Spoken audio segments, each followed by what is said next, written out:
All right, we should be in the building. Let me see how we're looking. We made it, guys. We're here. Oh, we're here. Y'all know what to do. Let me know if you can hear me. Drop a 1 in the chat if you can hear me. Drop a 1 in the chat if you can see me. This is going to be interesting. Taco Tuesday said -1. Taco Tuesday, why? Can you really not hear me? Don't do me like that, Taco Tuesday. You be making me nervous. All right, we're in the building. Welcome, y'all. Welcome back to another YouTube live stream. We're in the building. Appreciate y'all being patient with the delay because I had a lot I had to put together, and you're going to see why shortly, because we're going to talk about what's going on with this Nancy Guthrie investigation. And until we have some more breaking stuff, this might be one of the last times we talk about it, because this is getting absolutely insane. We're going to talk about Sheriff Nanos clearing, quote unquote, the family after he repeatedly said over and over and over and over that wasn't going to happen. And we're going to hear from a lot of experts that say it shouldn't happen, and it shouldn't have happened until they have an actual suspect or an arrest. It just gets wild. We're going to talk about what's going on in here in Fulton County as well with the FBI raid. But before we do, I got to say what's up to the people real quick. Thank you to everyone that's in here and all you amazing folks who make this show the great place that it is. Shout out to my beautiful, awesome, amazing Amy E is in here doing what she does, be amazing. Man, y'all gotta follow Amy on X if you don't do that yet. She has been going crazy over there and has been dropping some amazing updates when it comes to this case and multiple other cases. So make sure you click the link in the description and go follow Amy on X at @IamyLee on X. You're going to hear me mention Amy as we go throughout the show. Absolutely killing it. And y'all see her. She does a great job here as well. We got Taco Tuesday is in the building. 8 Fitz is in here. Happy Taco Tuesday. The Honorable Attorney Kel Bell is in there. We got Mr. Brown. Dre is in the building. Good to see you, Dre. Jay Buckmaster, Virginia Wiley's up here. The big dog Jay Money back in the building as well. All right, we're gonna go ahead and get into it because I know y'all have been waiting. So I will ask one favor. If you haven't yet, please make sure you like the video on your way in. Likes are free. It helps the channel continue to grow. Lets the algorithm know y'all enjoy the show. Shares the video, the channel, and this live stream with more people. You can share the video as well. Just click the share button. Got an arrow that's curved and pointing to the right that allows you to share the video on any social media platform you're on. You can share it to your group chat via text message. I mean, multiple options and the ways to share that. I also will be reading super chats as we go throughout the show.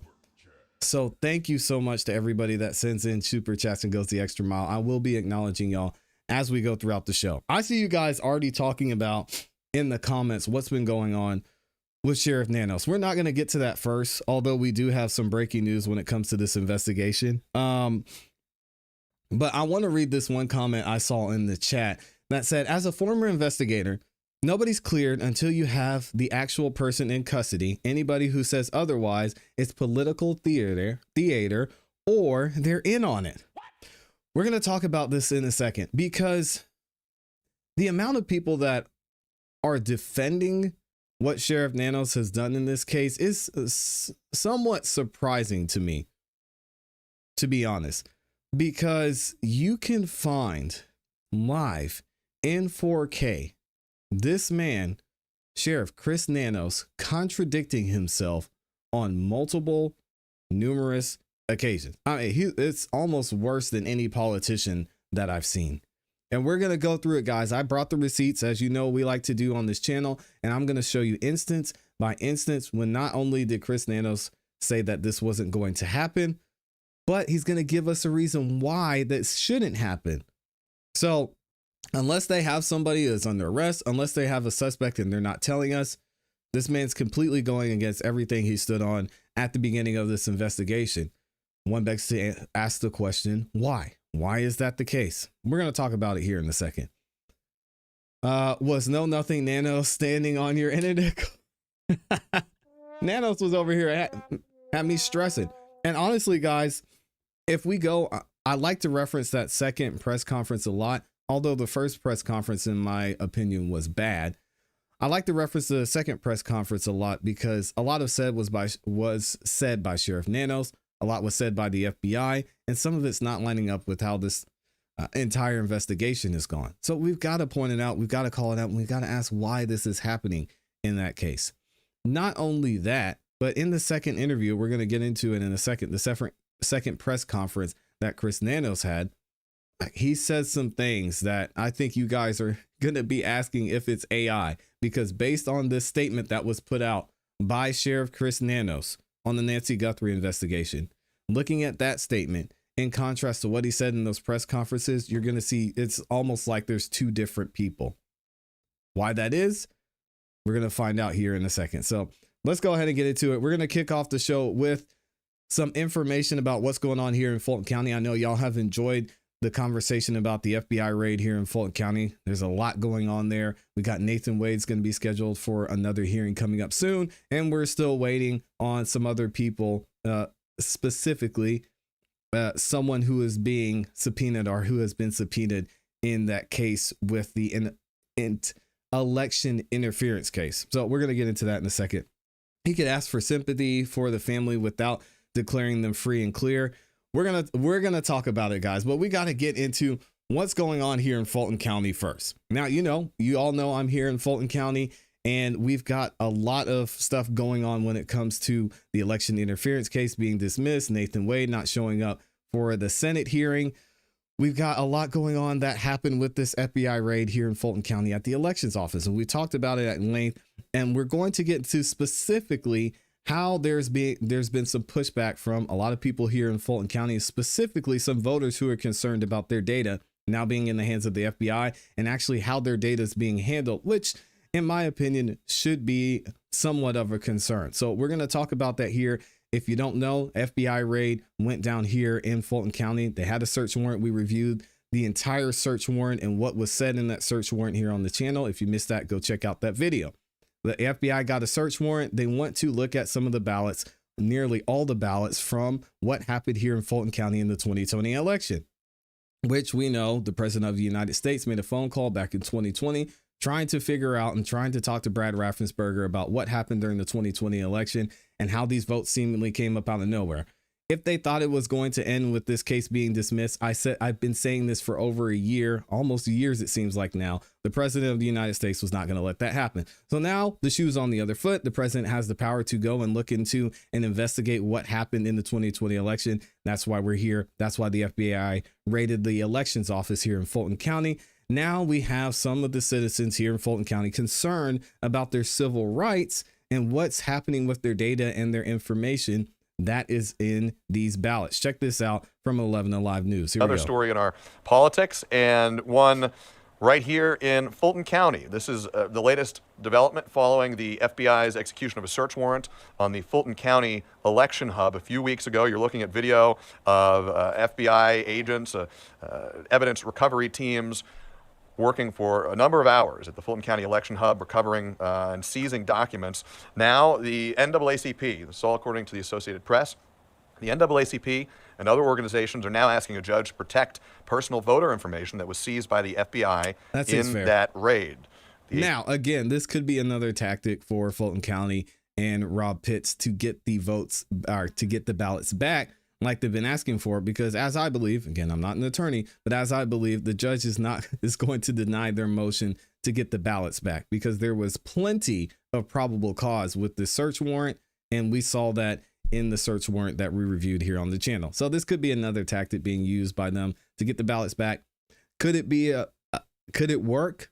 Potentially. Let's see what they have to say. AP goes on to say that Georgia residents entrusted the state with their sensitive personal information when they registered to vote, and the January 28th seizure of ballots and other election documents from the Fulton County Elections Hub, the NAACP argues, breached that guarantee, infringed constitutional protections of privacy, and interfered with the right to vote. The motion by the NAACP and others asks the judge to, quote, order reasonable limits on the government's use of the seized data, and it goes on to ask the judge to prohibit the government from using the data for purposes other than the criminal investigation cited in the search warrant affidavit. So that would include prohibiting any efforts to use it for voter roll maintenance, election administration, or immigration enforcement. That motion, just filed by the NAACP and other parties to the motion. This is going to be the kind of case, this is going to be the kind of legal proceeding where you're going to see a lot of external parties working to get their motions before the judge here. You're going to see a lot of amicus briefs, and you're going to see a heck of a lot of litigation in the Northern District of Georgia. The federal court there based out of Atlanta, where this case is before a federal district judge. We've been following it from the very beginning. We're going to continue to follow it right here on 11 Alive and 11 Alive. All right, and we're going to follow it as well. Let's also hear about some other information from the voters in Fulton County and what they potentially think could be a danger to their data in this situation. And in the FBI raid on a Georgia elections hub, a coalition of civil rights groups is asking a judge to prevent agents from sharing seized voter data. Channel 2's Richard Elliott is live tonight with how Georgia's U.S. senator is accusing the Trump administration of trying to suppress black votes. Yeah, the Georgia and Atlanta NAACP and other civil rights organizations filed that motion in federal court. It asks the judge to prevent federal agents from sharing that voter data. This as Fulton County is asking that same judge to give that data back. This is the motion filed Sunday asking a federal judge to prevent the FBI from sharing any of the voter data seized during its raid on the Fulton County elections hub with any other organization within the Trump administration.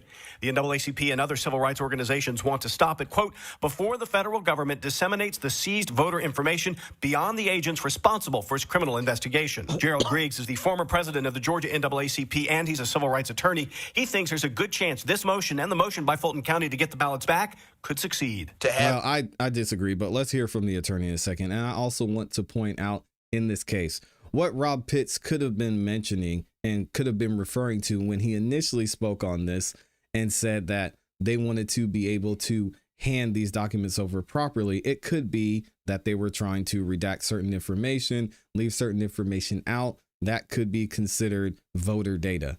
But again, if the federal government already has that information, I don't see the issue here. Could it be a legal thing that that's going to get explained by this attorney? Possibly. Let's hear him out. He thinks there's a good chance this motion and the motion by Fulton County to get the ballots back could succeed. To have it in the hands of the FBI and not know what the chain of custody is with that personal information. There are concerns from civil rights groups of the dissemination of voter information for it. Sunday, Georgia's Democratic Senator John Ossoff spoke at Atlanta's Big Bethel AME Church and accused the Trump administration of raiding the Fulton County elections hub as part of voter intimidation and to suppress the black vote. If this man in the White House thinks that after all that, he's going to come down here and silence the people of the great state of Georgia, he will be dealt his most resounding defeat. But just like, isn't that the church that Fannie Willis spoke at when she was going to bring this election interference case? Last week, Georgia Republican Congressman Mike Collins says he supports the raid and is looking forward to what agents will discover. We deserve transparency in all of our voting. And so it's good to have them come by. You know, we look forward to seeing what they come up with. And that way, that puts confidence into our elections process out there. Yep. The hearing on both of those motions will happen Friday, February 17th. We're live at the State Capitol. Richard Elliott, Channel 2 Action. Shout out to Richard Elliott. Now, we're actually going to hear as well from Judge Glenda Hatchett. All right, she's actually here in Atlanta, and she had something to say when it comes to the legality and the voters being worried about their data in this situation. Again, I can somewhat see both sides. My thought as someone who's not an attorney and just with a little bit of common sense is the federal government has this information. So what are they they already have that information. So what are they worried about happening is my question. And when it comes to the chain of custody, the FBI came there themselves and picked it up. So unless you think they're just having it in a van and are driving around with it and maybe pulling off a Michael Proctor, what could be the chain of custody concern? Maybe Judge Hassett can explain. All right, more comments for my grandmother's chair. Goodness, what would she be thinking about this? And so much that's going on in this administration that has been in office for just a little over a year. But I'm from Atlanta, and Fulton County is the county that Atlanta is in. And so I'm particularly concerned, and I want to talk about the implications and what this really means for the FBI. Let's think about this. The FBI raided Fulton County Elections Office. The head of national security in the Trump administration was here somehow overseeing all of this, and it's been reported on news outlets that Trump then gets on the phone to congratulate the FBI agents who conducted this raid. Yeah, the implications are far more extensive than the raid. What does that mean for future elections? What does that mean about a threat of certain people being prosecuted in regards to the outcome of the election? What does all of this mean? And there are lawyers who are looking closely at this. And the concern is, what does it mean for citizens, for people day in and day out who take the process of voting very seriously? I'm going to say it again. What does it mean? I've said it before, and I'm continuing to say it.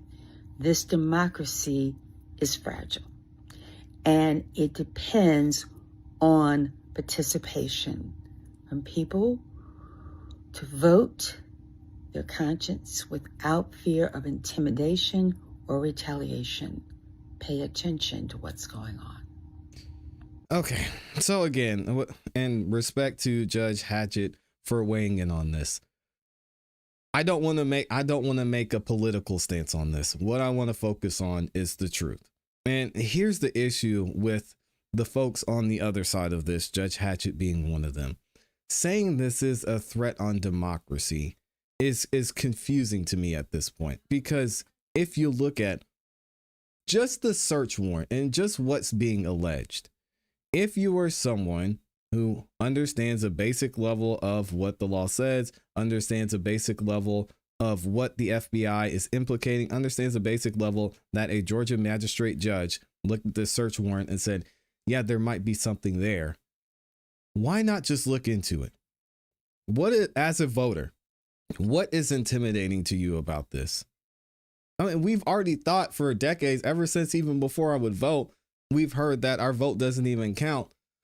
So if we're at the point to where we're saying this is a threat, I don't see it's a threat looking for the truth, because we saw, a lot of the voters here saw what happened during the 2020 election. We saw that what came after that, with the president of the United States making a phone call and saying, hey, man, we just saw nearly 12,000 votes pop up overnight.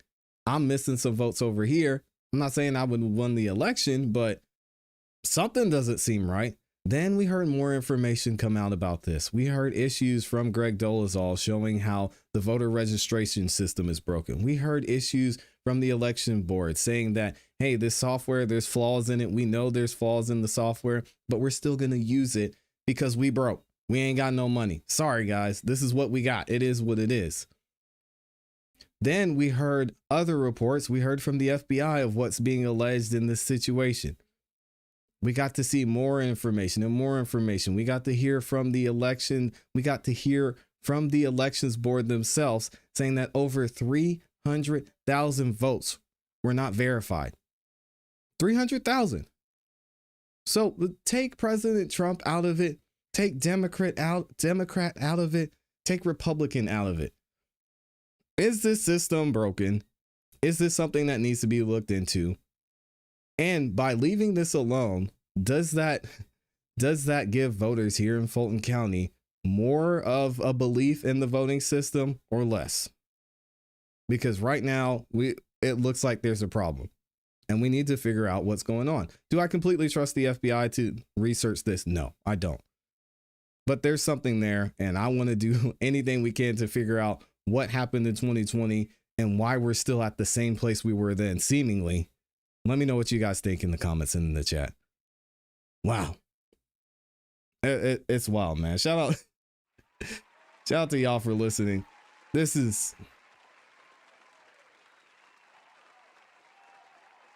It doesn't make any sense. And we've heard from so many people of the flaws and the issues with the voting system in Fulton County. We've heard from so many officials and so many people who are on the elections board saying that, yeah, we messed up. But hey, we're doing better, guys. And believe in us. Everything's fixed. It's not the case. That's not the case. We still got a lot of issues with this, and we're going to keep reporting on it here. So I appreciate y'all listening. Let me see what y'all are saying in the chat. Thank you to everyone who's in here. If you haven't yet, make sure y'all like the video. I think most of you like the video. Nearly 600 of you in the building. And almost all of you have liked. So please make sure y'all like the video if you haven't yet. Let me see. He could ask for sympathy. I read that one. If they arrest someone and they have any connection to the family, digital, financial, anything, it opens up the possibility of a connection. Listen, let's go ahead. We'll go ahead and talk about Sheriff Nanos because I know y'all are dying to talk about this. I covered this in another video, but there was a man that texted Annie and Annie's husband, Tommaso, and he asked them about the Bitcoin. So according, I guess, to Sheriff Nanos, they've been ruled out as suspects. But even that man is seemingly connected to them. He supposedly found their information on the internet, and he supposedly texted them and was like, hey, did they send the Bitcoin yet? This whole thing is absolute mess. All right, shout out. Dre is ready to get into the Nancy Guthrie situation. So let's go ahead and get into it. As I'm sure you've heard by now, Sheriff Nanos and the Pima County Sheriff Department has ruled and has officially cleared the entirety of the Guthrie lineage. That's right. He said, and we're going to get into the statement here, that everybody in the Guthrie family is clear. Their mama, their mama's cousin, their uncle, their cousin twice removed, they're all cleared. And I'm going to go back and point out why not only is this ridiculous, but Sheriff Nanos, by making this statement, is actually contradicting himself. I'm going to show you guys the receipts. I'm going to go back to the press conferences and show you exactly where he said he would not do what he's doing right now. But before we get into it, we do have some breaking news when it comes to the investigation into Nancy Guthrie. There was this blue shirt that was found at the crime scene at Nancy Guthrie's house. And I laugh and I chuckle at this because you're going to hear why this is just another situation when it comes to Pima County that is humorous. So on the 10th of February, not too long ago, a week ago, a blue LL Bean shirt outside of Nancy Guthrie's home in Tucson, Arizona was photographed. And now the sheriff's department says this, according to Matt Flynn. He said, update on the blue shirt at Nancy Guthrie's home. Sheriff Nanos tells him, we're going to be talking about him a lot today, that shirt was used by USBP K9 unit and was left behind by USPB. Once we were notified, we retrieved it and verified it was left by BP. So again, we've got the Pima County Sheriff's Department littering the entire crime scene. And that is just a small indication of what's been going on here. If you haven't seen this statement, let me go ahead and read the statement for you from the Pima County Sheriff's Department. And that's going to lead us into showing all the receipts of where Pima County and the Sheriff Chris Nanos, said that what he's doing in this statement, he wasn't going to do. Check this out. A statement from Sheriff Chris Nanos of the Nancy Guthrie investigation. To be clear, the Guthrie family, to include all siblings and spouses, meaning Nancy Guthrie, Annie used to be Guthrie, and their brother Cameron, I believe his name is, they're cleared. They have been cleared as possible suspects in the case. This is as of today. The family has been nothing but cooperative and gracious and are victims in this case. To suggest otherwise is not only wrong, it is cruel. We're going to come back to that statement. The Guthrie family are victims, plain and simple. Please, I'm begging you, the media, to honor your profession and report with some sense of compassion and professionalism. All right, Sheriff Nanos, let's talk about professionalism. Guys, I'm completely removing myself and my emotion from this, and I'm just going to let Sheriff Nanos speak on this. Let's get to the facts. So here are the facts. And thank you to shout out to Mandy Powers for posting this on X. She says these statements read together seem to imply Sheriff Nanos cleared the family simply because they're cooperative victims. One would hope he has more evidence of who actually committed the crime before clearing people in any other department. That's what that would mean. You don't clear people until you have someone either under arrest or you have a suspect. Matt Flynn says this. He says, I just asked Sheriff Nanos if the DNA helped clear the Guthrie family from being suspects. He says, I'm not going there. They are victims, and I will not stand quiet when they are re-victimized. It is not just my duty. It is every cop's duty to stand up and be the voice for the victims. So Again, interesting that Sheriff Nanos is saying this because he also said this just today. Matt Flint says Sheriff Nanos tells a local news station the Guthrie family was cleared in the first few days. Guys, this is impossible. Not because of something I'm saying, not because of my feelings, not because of my emotions about this situation, but because of what Sheriff Nanos himself said. This is absolutely impossible. But what does he say here? He said this today. We talked to them. We took their phones. We took their computers. I mean, we did everything. We processed their vehicles. We processed their homes. They have been really their victims. This is what Sheriff Nanos said. But also, not too long ago, Sheriff Nanos said this. Check this out. So the family, I'm going to say this real careful. They are under tremendous pressure and tremendous grief. And I think it's really irresponsible for anyone to start pointing fingers that way. They have been nothing but cooperative with us. But I think cooperative and cleared are two different things. I know, but the evidence will take us there if that's the case. Right now, we are working close with that family, and yeah, our hearts go out to them. So they are not cleared as of now. Nobody's cleared. Okay. So again, Sheriff Nanos says nobody's cleared several days ago. Now, unless there's been a huge break in the case again that they're not sharing, could that be true? Maybe. Is it true? Unlikely. I want to know, and I think we deserve to know, what changed between now and then, Sheriff Nanos. Because we're going to get into more information. And again, I'm going to show you guys the receipts. Sheriff Nanos said he wasn't going to clear anybody. It doesn't make sense for him to clear anybody while this investigation is ongoing. But we'll keep going with this information and hear more from Sheriff Nanos as he's just putting his foot all the way in his mouth. Matt Flint says, here is verbatim what Sheriff Nanos said when he asked him Friday about the allegations the Guthrie family was involved. He said, This is when he still had not ruled out the family. Sheriff Nanos said this. At 2 o'clock, the family has been fully 100% completely whatever we asked for it, they've done. At 2:20, he says, it is tough. It is tough on that family, and you can't judge people when they're going through things like this. At 2:30, he says, people's lives go on, I think is what he meant to write, and they continue.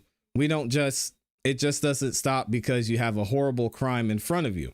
Yeah, like going to a basketball game, right? You got to go enjoy yourself.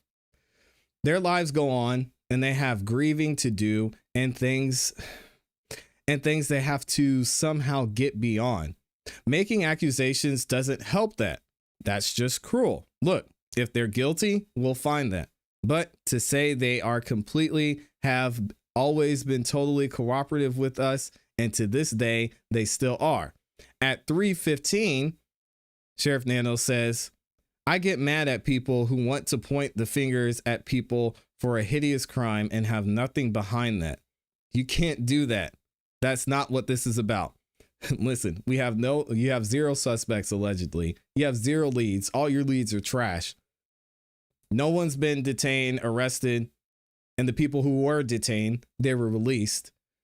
So you're going to tell us to look at the people who saw them last alive. Does it make sense? How is this even a thing? But again, don't listen to me. Let's hear it from Sheriff Nanos himself. And I'm going to play that for you here in a second because Sheriff Nanos said this not too long ago. What did Matt Flint say? He said, I just did a whole wide-ranging interview with the Pima County Sheriff's Department, Chris Nanos, about a lot of topics. Here are some of the highlights. Nanos tells Fox that his office did not find a glove at Nancy's home. We have no glove. We don't care about that. What I want to read is what Sheriff Nanos said later on when it comes to the ransom note and people being removed as suspects or being cleared, as he likes to put it. The sheriff said in a local news interview that they found a few different gloves in the area some miles away. On this topic, he told Fox that they are not necessarily prioritizing the glove. For example, they're getting calls of the glove in Phoenix a long ways away. So news of the glove that's found may not be critical. He also says Nobody is ever really eliminated. We've heard him say this. When asked if anyone has been ruled out, why he keeps saying this, I don't know. I wish he would just decide what he believes, because this is really confusing. Is someone cleared or are they not cleared? Is someone always going to be a suspect? Are they always going to be under the watchful eye of the Pima County Sheriff's Department? Or are they not? Nanos says the Rio Rico, Arizona man who was briefly detained the other night is a delivery person who was in the area of Nancy's house. More than one issue leads the sheriff to the Rio Rico man. After talking, the sheriff feels satisfied with his alibi, but he's not cleared. We don't even know if Carlos got his phone back. But again, let's keep going, because here's where Sheriff Nanos contradicts himself again. Pima County Sheriff's Department, Chris Nanos, says that he does not think his department released the Nancy Guthrie crime scene too quickly. He says also he does not regret the timing of turning it back to the family. Chris Nanos said they got what they needed out of the house. On the blood on the doorstep, he says it's not law enforcement's role to clean it, which is true. But he says he does not think his department released the Nancy Guthrie crime scene too quickly. Really, Sheriff Nanos? Because just 11 days ago, Chris Nanos said this. Sheriff Nanos, taking down the crime scene perimeter after Monday's investigation and really opening access to that property to everyone else, was that something you would do differently looking back, knowing that, federal authorities also conducted a search yesterday? Would you have kept that perimeter up, knowing that? Monday morning quarterback, I probably would have, but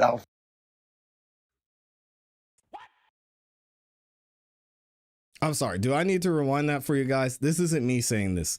This is the sheriff that just said this 11 days ago. So he's saying in his statement, I don't regret anything. I don't think I should have done things differently. And now you rewind and you go back and he says this. To everyone else, was that something you would do differently looking back, knowing that, federal authorities also conducted a search yesterday? Would you have kept that perimeter up, knowing that? Monday morning quarterback, I probably would have, but I'll say this.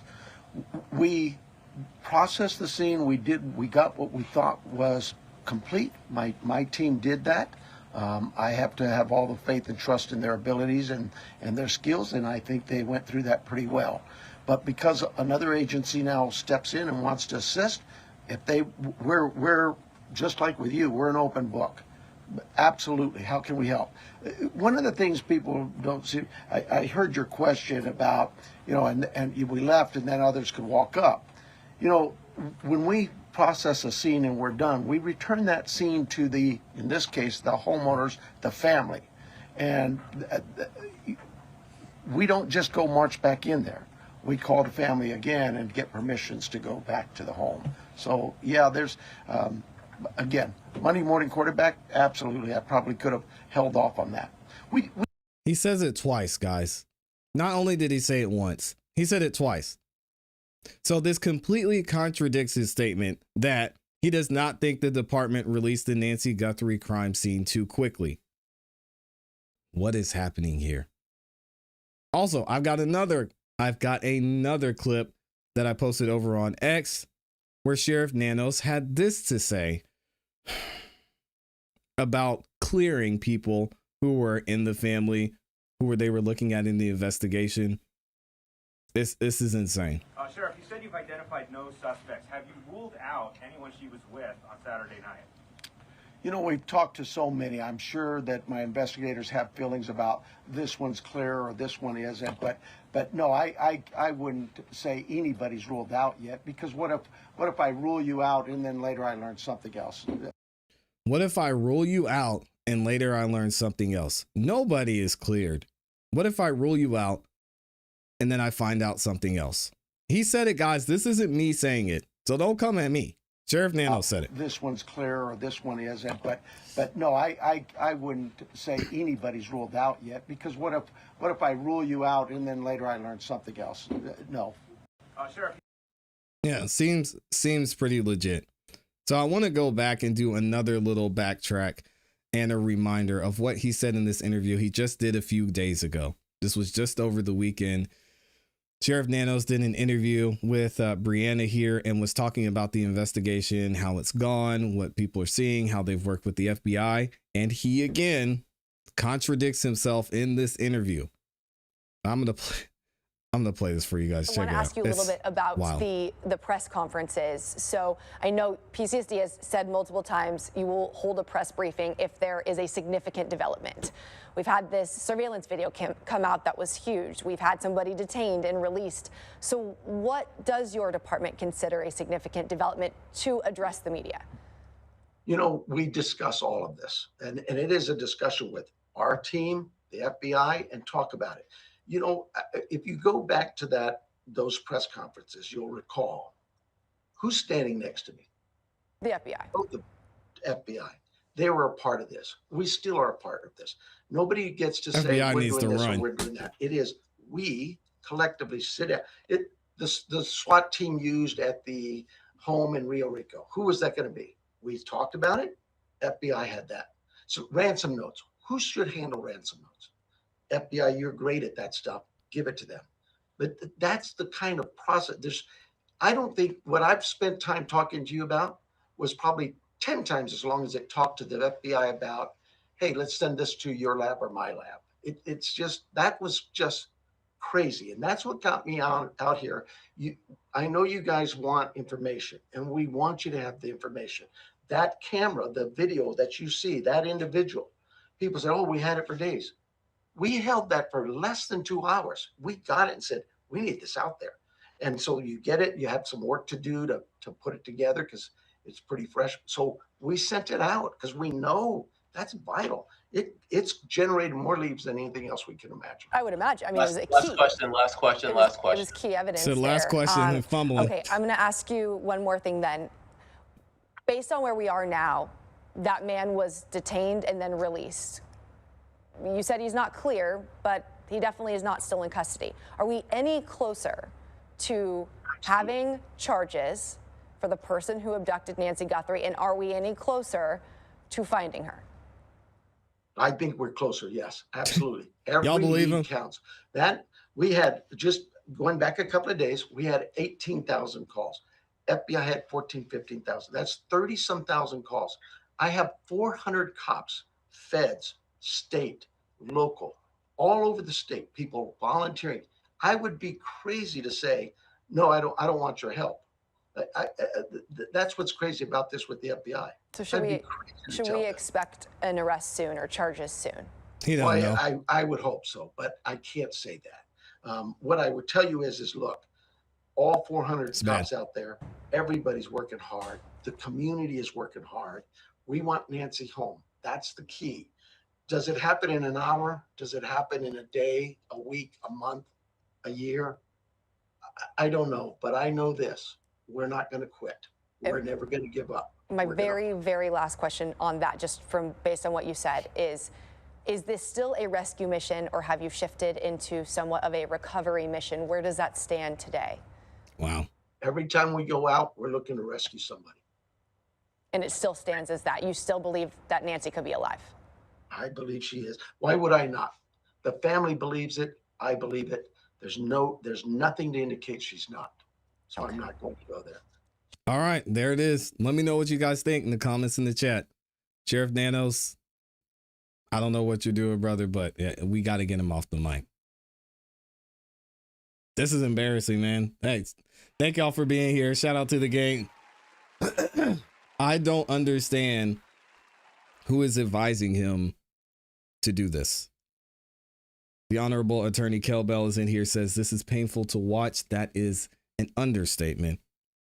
Thank you to my beautiful, awesome, amazing Amy E in here, dropping the super sticker with the cake emoji, reminding me it is well past lunchtime, but she's got the cakiest cake in the building as well. Shout out to Amy with the cake. Thank you.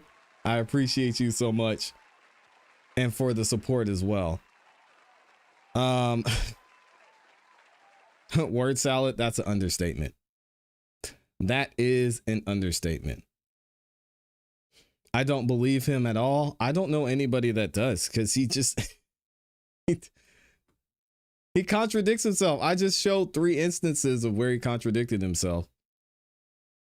I don't understand why he didn't listen to the FBI and just not make any more comments about it. He's continuing to do interviews, continuing to put out statements, and while all the while just making things look worse and worse and worse. And it's not, we aren't the only ones that feel this way. We're going to talk about it here.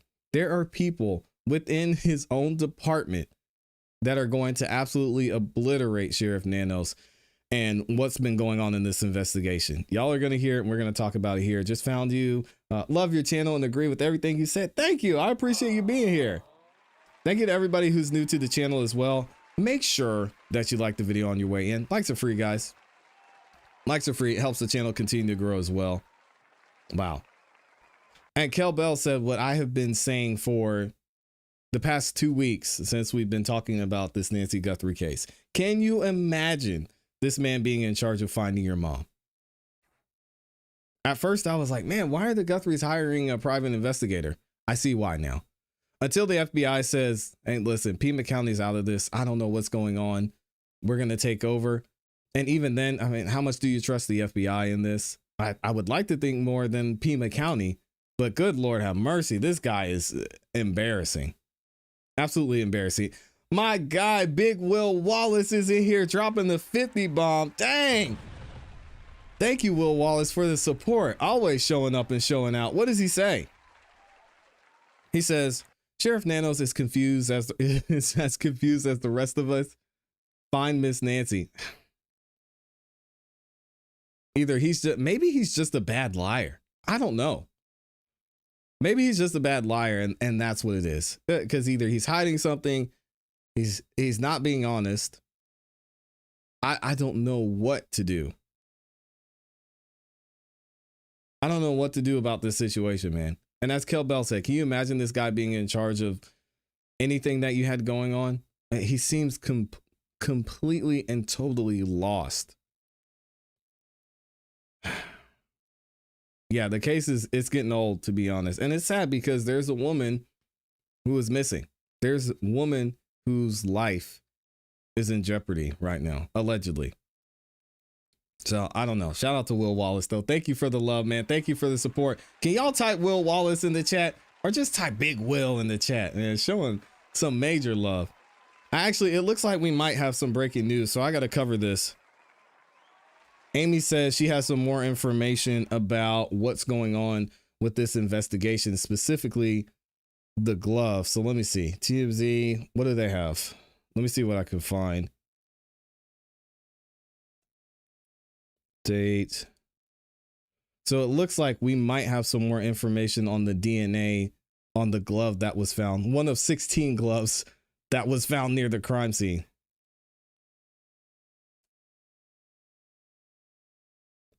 I don't know. Okay, let me double check and make sure we're all good here. CPE is in the building too. I appreciate you, Will Wallace. Totally confused or dumb. Dang. CPE says, if you're talking about the sheriff, remember he is an elected official, and that is the scary part.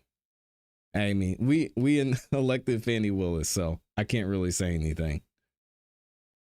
I hate to say this, but I truly believe Nancy is no longer with it. No, don't say it.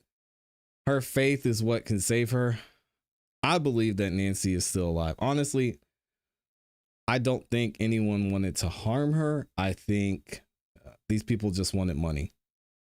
So is that going to be proven? We'll have to wait and see. But let's see if we can get into this breaking news here, because I want to make sure I find the right thing and get this lined up for you guys. So it looks like we got some more information. Amy saying we've got the glove here with the DNA. Okay, I'm going to get it ready for you guys, and then we'll get to it.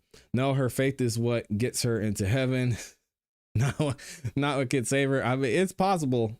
I mean, if you have, all you need is the faith of a mustard seed. So, I mean, we can hope and we can pray, but even Sheriff Nanos, if y'all remember in that first press conference he did, it sounded like he thought things were over. He's like, man, hey, listen, in cases like this, it doesn't really turn out well. I said, dang, Sheriff Nanos, no hope for the family. Lord have mercy.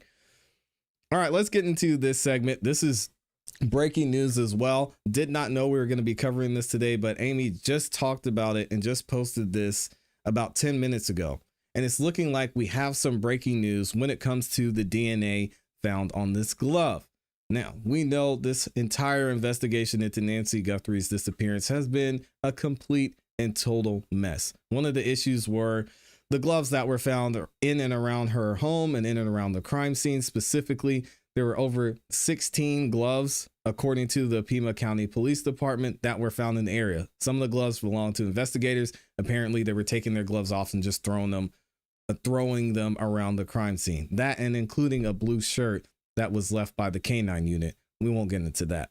But now there was a glove that was found, I think it was half a mile away from Nancy's home, that they believe may belong to one of the killers, or oh gosh, I shouldn't say killer, one of the kidnappers that was involved in this case.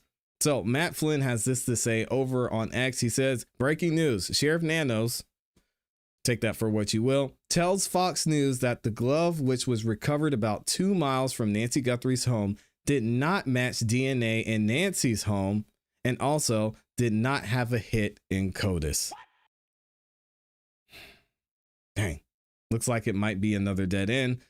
Amy posted this video from TMZ talking about what could go on and what's happening with this glove and the DNA situation. Check it out. Kidnapping case. First of all, the testing of that glove, the DNA testing in Florida, is complete. Now, that doesn't answer the questions about whose DNA is it and are they connected to this kidnapping? Because under federal law, the glove has to be tested in the state where the glove is found. That is the requirement that the FBI has before they can put it in the CODIS system. CODIS is Combined DNA Intake System. That has 27 million DNA profiles. And in order to check out the DNA in that system, in the CODIS system, the glove has to be tested in the state where it was found, and that is Arizona. That glove, we're told, is in Arizona right now. This is called a PCR test. It's the most sophisticated DNA test. It's the gold standard. Usually takes just a day to get the results. We are told that in the next 24 hours, once that glove is tested and the results are in, that profile will go into the CODIS system. So that should be resolved within 24 hours and maybe sooner. And also remember, when they found the glove, they said they observed it and it looked like it could possibly be the one that we saw in that Nest camera footage. Whether that's true or not, we don't know. We haven't seen the glove. We don't know what it looks like. That's just what's been reported, not only by local news, but has also been said by the FBI in Pima County. Now, we are also told, and I think this is really interesting, that the glove that was tested is not the glove that the New York Post found. It is a different glove. So up to this point, everybody, and really us included, we assumed that was the glove. We are now told by people connected to this, it is not the glove. It is a different glove that authorities found 2 miles from Nancy's house. Oh my gosh. Now, something else that we have learned.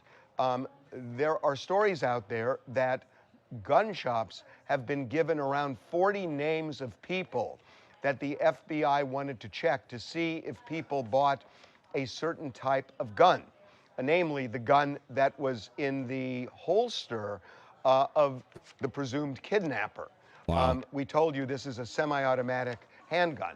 So what we found out is that they have already checked out the holster to see who has bought a similar holster in that area.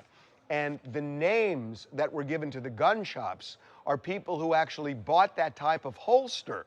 And it's not like those people are all people of interest, but what they want to find is, did somebody both buy a holster like that and buy a gun like that? And then all of a sudden, they're going to be real interested in that person. So that is why the FBI is checking out gun shops in that area. Final thing I want to say is that the man who has been sending us here we go. emails demanding to Not know, again. demanding money in return for information leading to the identity of the kidnapper and the location of Nancy Guthrie. We have received now numerous letters from this person. We are not going to talk about this person anymore. I'm so glad. I said this the other day. We'll believe it when we see it. But I said, I wonder if TMZ gets a 5th email, if they're still going to report on it. I find it hard to believe that they're saying this. And even when I heard the first email and then the second email, I thought this person is just doing this for clout. They want TMZ to talk about them. They've got some weird issue thing going on that they get some type of high from being in the public eye from this. Or, I mean, I guess potentially it could be related. Either way, it's going nowhere. And this person could have contacted the FBI by now. I don't think there's anything there. I'm with Harvey on this one. And I'm glad they're not going to keep reporting on it, because it's just a bad look for TMZ, to be honest. It's a really bad look, especially if it's not going anywhere. It's not helping the investigation. You might as well just direct this to the FBI and not give this person their shine. We are not going to talk about this person anymore, because if I tell you that he sent us another letter but didn't give us the information, and I keep telling you he sent us another letter and another letter, then suddenly when I stop, everybody's going to figure out, oh, he must have finally given the information, and that could screw up the investigation, because that information is going to go immediately to the FBI, and then they're going to do their thing. So by definition, if we keep saying, we got another one, we got another one, we got another one, and all of a sudden we say we're not going to talk, you're going to figure out that means he just gave it up, and it not figure out, but we're going to assume. I think is what he meant to say. Tip off the kidnapper. Yeah. So we're not going to say anything more unless and until we get that information and pass it on to the FBI, and at some point then we will let you know. And also that creates a public record for the person who would give us this information, that it could lead to the kidnapper and therefore entitle them to the reward. So radio silence on that front, but there is movement. And, you know, I will say one other thing, that I spoke to a law enforcement source today who said that this is gumshoe detective work right now, that they are just chasing down every possible lead. Yeah, I mean, they're arresting people for delivering packages to the house.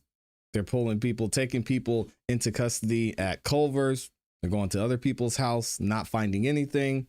So we are well aware, Harvey, that the Pima County Sheriff's Department, and we got to lump the FBI in there too, has nothing in relation to this case. Let me know what y'all think in the comments in the chat. We will be keeping up to date and seeing what happens with this DNA, where it goes from here, because apparently it's not matching anything found at the house, which is interesting, because if that's the case, where did it come from? Why is it there? We'll have to wait and see.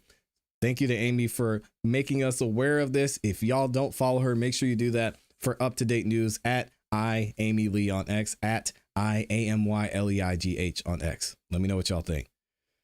TMZ with the letters. They heard what we said. We're like, man, hey, we got to chill out on the letters. People don't like us anymore because they think we're the ones writing the letters. I agree. Check for people buying those style of gloves. Well, it depends on what type of glove it was, which is sad. There's so much lack of information. It's crazy. Amy says, you notice how the sheriff has a different story always. Gosh, gotta stop talking. Gloves look the same. Maybe those particular gloves are sold in the area. Check all merchants. Yeah, hopefully they will. Thank you for stopping by, Sam. Appreciate you. If the gloves does not fit, then you must have quit. The DNA doesn't even match. And they don't know who the DNA came from. So that's a mess as well. What a mess. This whole thing is a mess. And it's sad to see, to be honest. All right, let's get to our next topic, because we're going to continue our roast of Sheriff, excuse me, of Sheriff Nanos in here.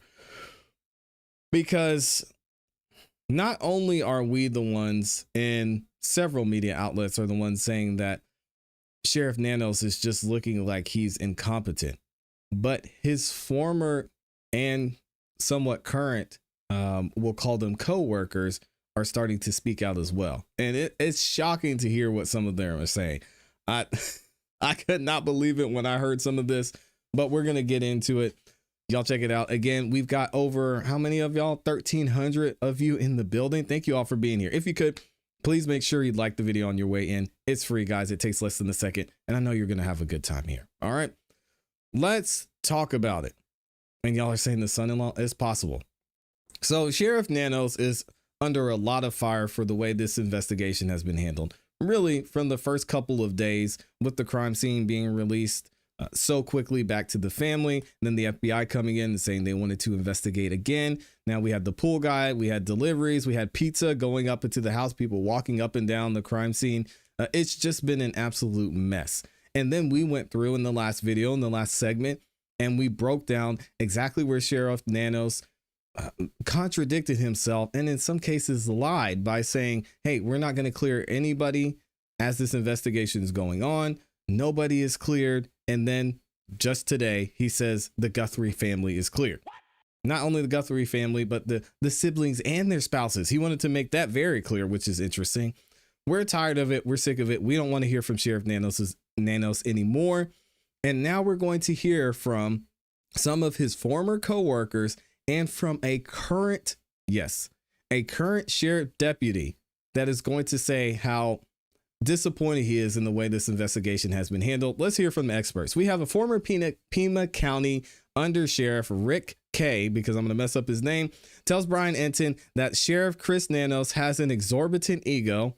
I mean, okay, I won't hold that too much against him. In a previous case, he told the FBI that he's a better investigator and he doesn't need their help. Really? Fine, Nancy. What did this man have to say?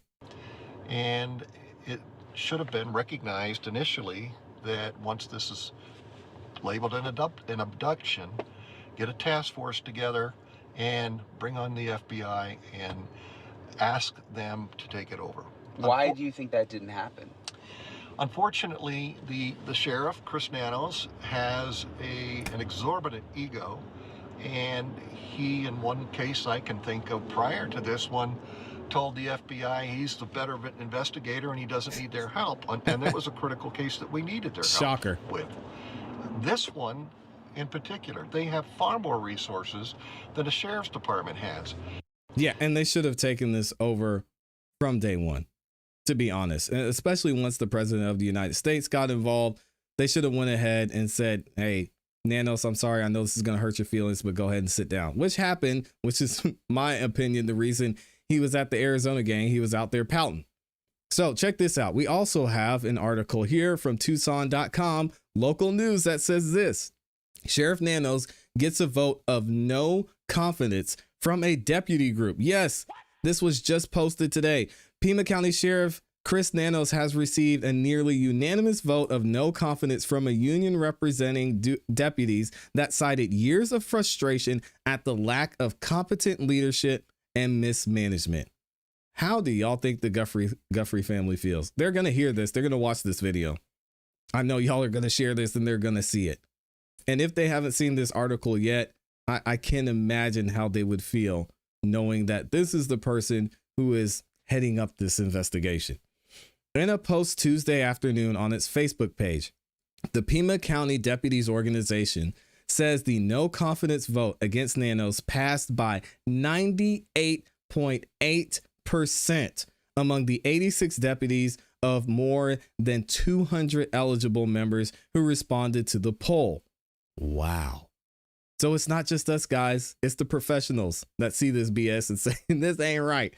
Only one deputy who responded rejected the no confidence vote, according to Sergeant Aaron Cross, the union's president. We're actually going to hear an interview that Aaron Cross did with Brian Enton here in a second. Many deputies said they chose not to participate in the poll out of concern for retribution. Understandably so. Cross said in a written statement, the Pima County Deputies Organization was established in 2003, according to the news release posted Tuesday on Facebook. Nanos said Wednesday afternoon that he does not believe PCDO's claim of representing over half of all the deputies is accurate, and the group lacks dues paying members. Okay, well, he thinks this is just a group put together to go against him, allegedly. In September of 2023, the organization accused Nanos of delaying an internal investigation related to a former sergeant's alleged SA assault of a deputy during a Christmas party in 2022.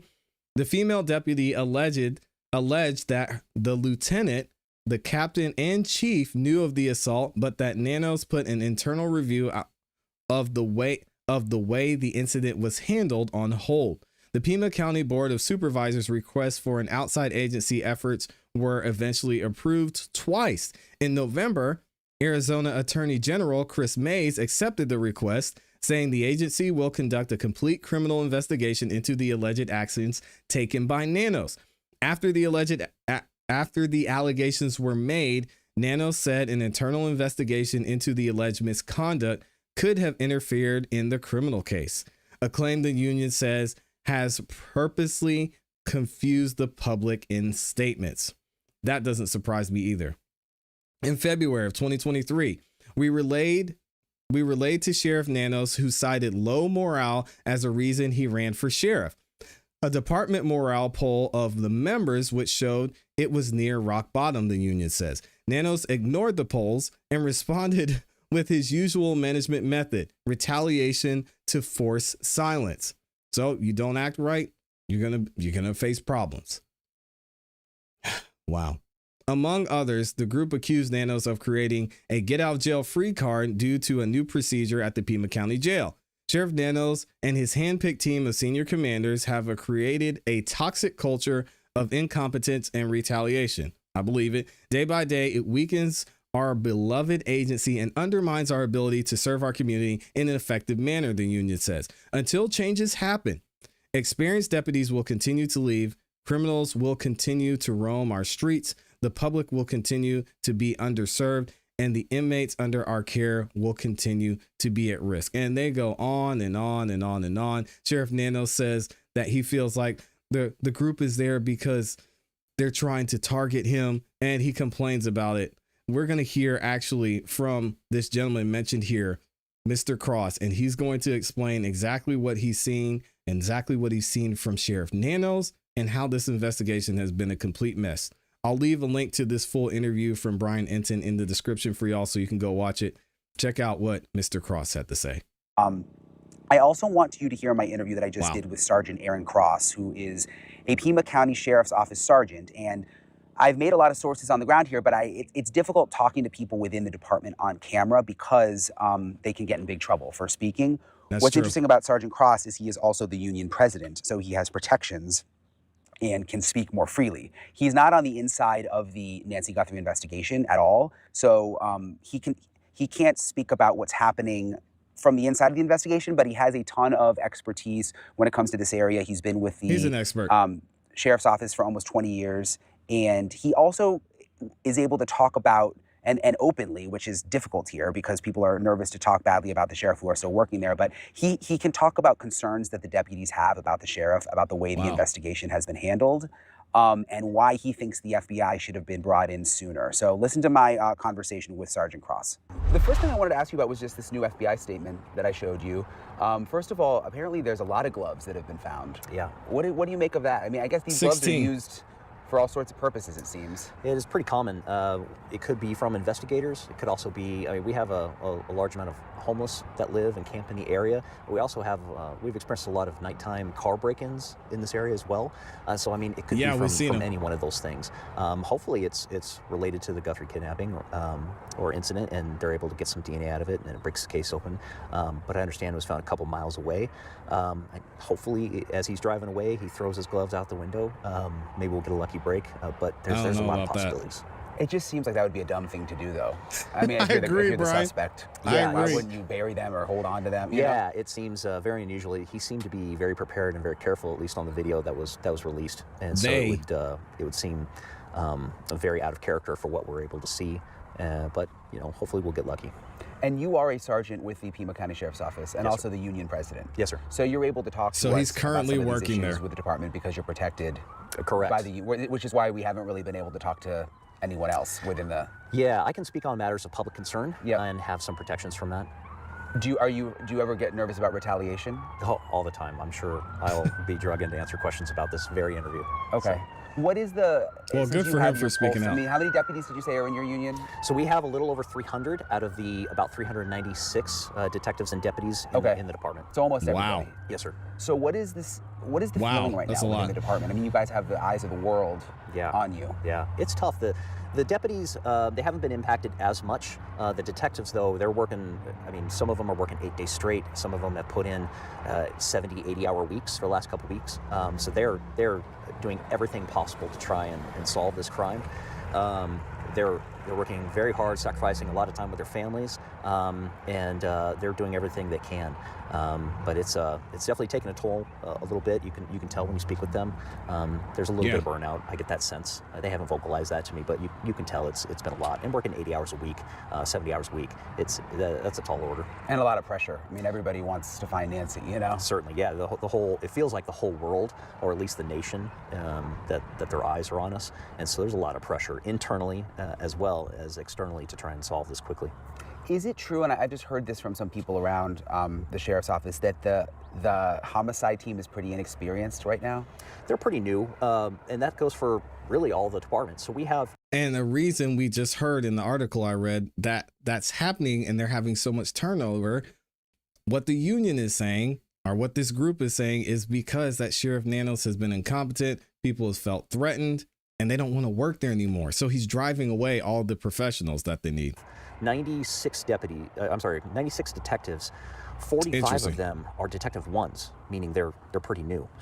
Inside the unit, I think the person that has the most experience inside that unit has 3 years in homicide. Wow. And some of them are more experienced detectives, they just haven't been in homicide. So there's been a lot of turnover. Another example is that our deputies, we have 195 deputies in patrol, 101 are on probation, meaning they have less than a year. We've experienced several waves of exodus of deputies going to other agencies or retiring early to go work somewhere else. So we're feeling the consequences of that, both on the detective side and in patrol. Yeah, that's kind of alarming when you think about a case this complicated. That's very alarming. And we know the sheriff's office is still technically in charge. And you'd think there'd be people with decades of experience. Yes. And if this case happened 10 years ago, we would have a lot more experience to handle it. However, I mean, like I said, we only have 96 detectives compared to something like the FBI. They could bring thousands of investigators that they could pull from across the country. So we're a medium-sized department, and of course there are limitations that come with that. Have there been frustrations on the inside about the way this has been handled? A little bit. They vocalized some of that to me. A lot of it is just some of the decision-making from the top makes them look incompetent, and a lot of those decisions weren't theirs. And so I agree with one of Sheriff Nanos' versions was that we gave up the scene probably a little too early, and perhaps we could have kept that locked down, maybe with permission of the family, could have put up crime scene tape after the search warrant was concluded, just with the understanding, hey, we're probably going to have to come back out here. Is it okay if we keep people out? And see if the family would have agreed with that and put up that security to keep people away, just to maintain that crime scene as pristine as possible. What about this relationship with the FBI? Because we've heard from FBI sources that it hasn't been good. You know, I even heard a couple nights ago there was some critical information that wasn't shared with Ebola that they just didn't tell the FBI about. Yeah, that's crazy. And then, this whole issue with the lab. Yeah, it's going to Florida, whereas the FBI is, why isn't some of this stuff going to Quantico? Yeah. Where does that stem from? So my opinion is that this comes from 2016. I think when Sheriff Nanos was investigated, when he was interim sheriff back then. Oh, he was investigated. That investigation caused a lot of the icy relationship that we see today. He holds grudges, and took that as a shot, and I think that he hasn't forgotten it. And I think that's driving some of the decision-making that's going on right now.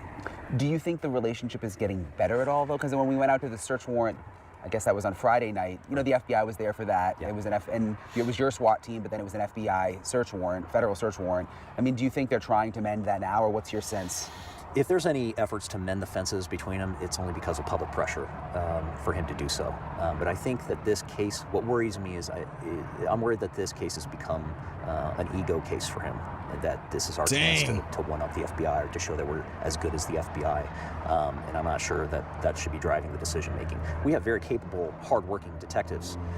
However, it's like I said before, we're a medium-sized agency. We just simply don't have the manpower, the assets, the funding that something like the FBI could bring to bear. What happened with I've heard some rumblings about the search plane and the pilot, I think, or do you know much about that situation? Yes, sir.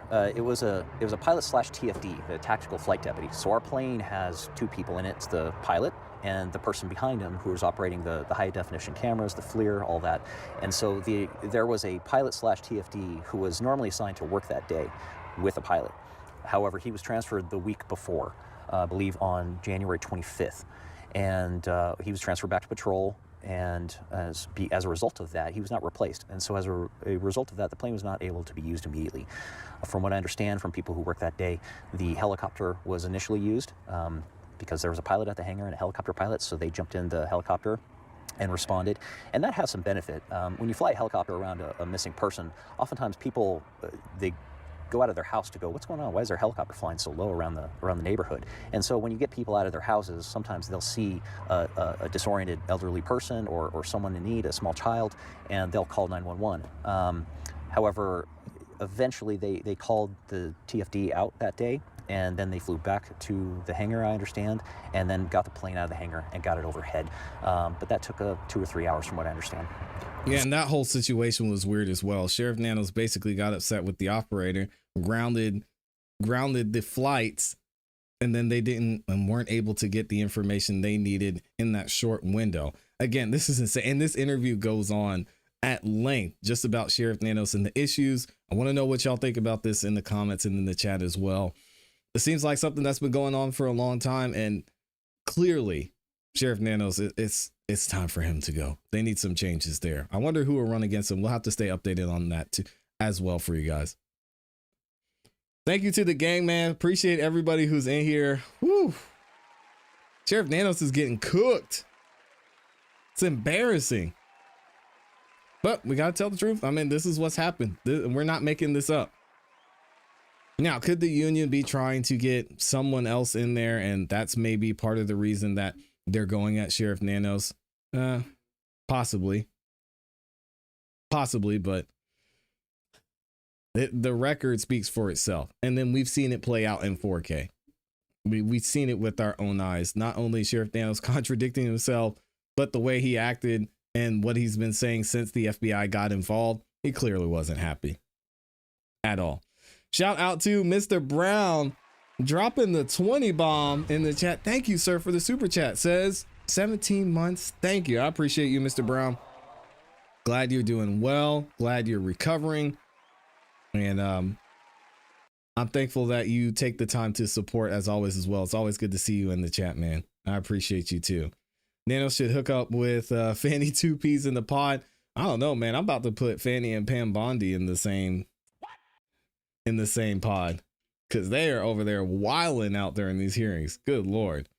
Will you be covering the trial of the shooter in Barrow County from last year? This is the one where the dad is charged for purchasing a weapon for his son. Trial is upcoming. The dad started yesterday. Yep, I saw it. And we're actually going to be streaming that over on the Jury of Your Peers channel. So if y'all haven't subscribed to that channel, the link is in the description, and it's also in the pinned comment in the chat. So make sure y'all go over there and subscribe.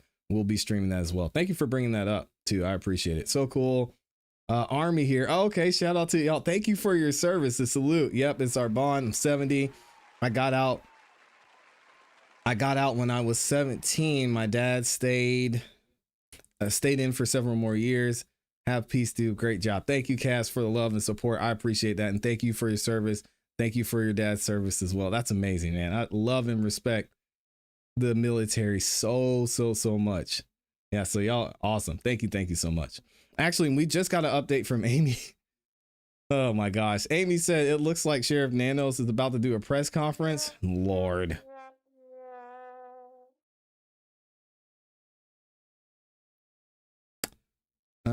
Let me see if I could find it here. Y'all bear with me.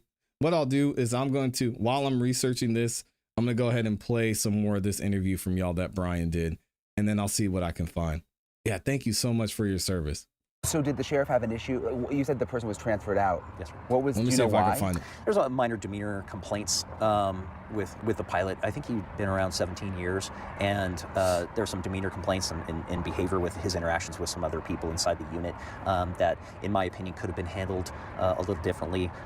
He received informal discipline and then was transferred. I think that informal discipline and perhaps a special observation probation would have been more appropriate and would have kept that asset, which is, that plane is the most valuable law enforcement asset in southern Arizona. Yep. And if it moved to Phoenix, it would be the most valuable asset in Phoenix. It's that good. Yeah, I've seen it. It has the monitors in the back. It's fantastic. It's impressive. I saw some pictures of it. Fantastic. Yeah. And all the local agencies around us, whenever it's available, they want to use it for any of their cases. It's extremely valuable. And so I feel like handling that a little bit differently would have kept that plane ready and addressed the problem with the employee. But that decision was made differently. So that deputy is a deputy, yeah? Yes, sir. Yeah, he had 17 years of experience flying with that kind of work. Yes, sir. And he hasn't been able to work this case. Correct.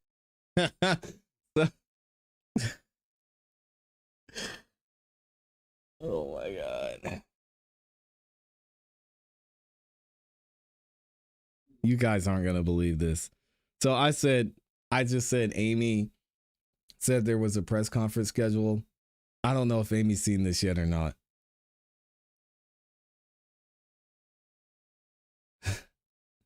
This is crazy. Pima County Sheriff's Department just tweeted this. Y'all aren't going to believe this. What did they say? There are currently no press briefings scheduled. This was about 30 minutes ago. Let me see when she sent me this. So maybe I'll keep looking for you guys and we'll keep playing the interview. They say there are currently no press briefings scheduled. Should a significant development occur, a press conference will be announced. Media will be notified via email and the Pima County Sheriff's X account.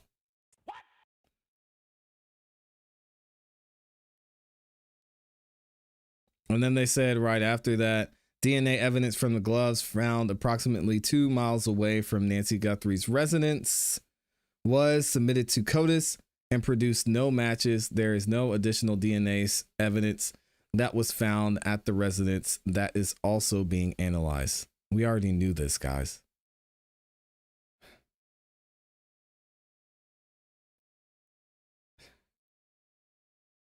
Wow.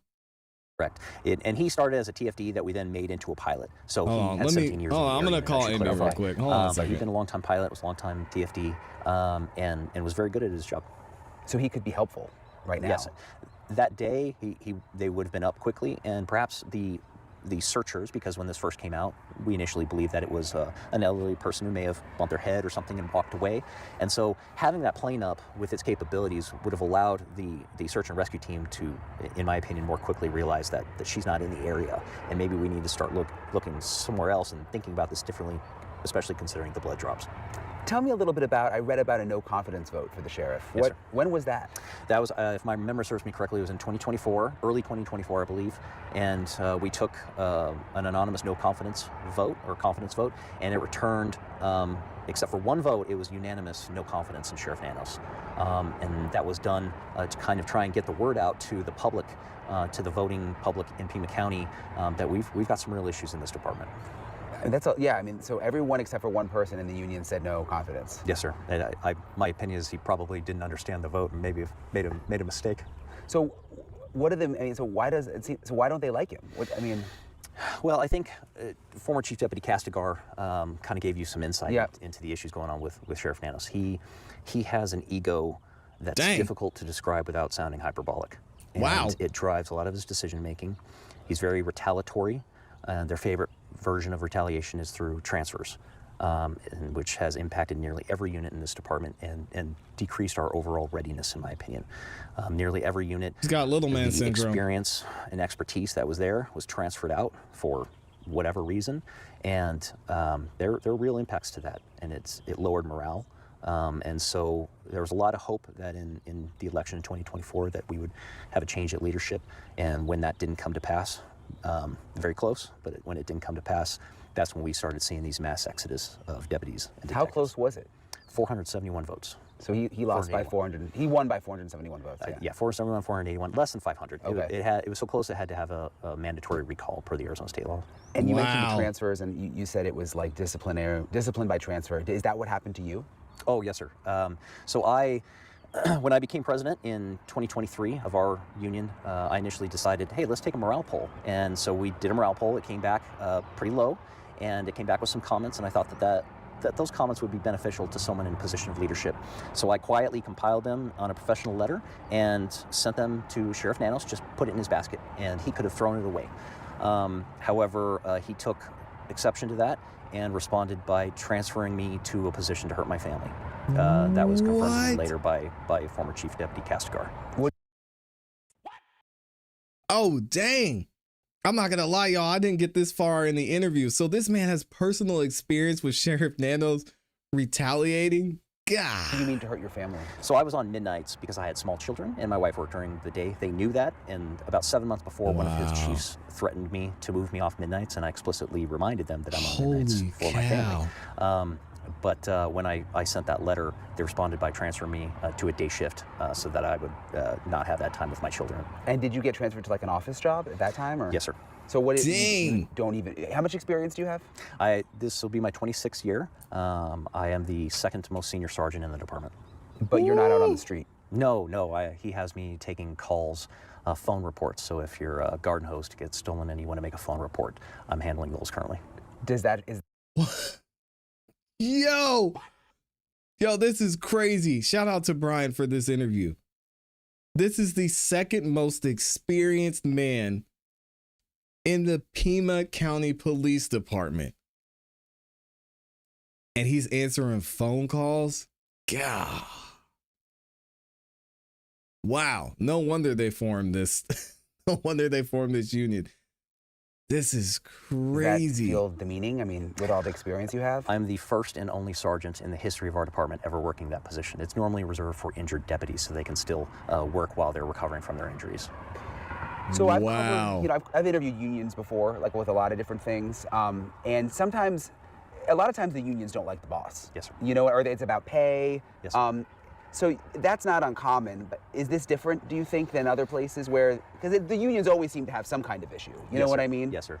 Yeah, I agree, and oftentimes you do hear of unions, they're always lobbying for increased pay, and certainly we lobby for that as well. But no one came to the Pima County Sheriff's Department because they were going to get paid the most. However, I have a theory that you can either pay your employees poorly or treat them poorly, but you can't do both and expect them to stick around, and that's where we're at. And our pushback against leadership inside this department, I believe, is a large reason why we've grown so quickly. Like I said, we started in 2023 from nothing, and we're already now representing nearly the entire commission side of the department.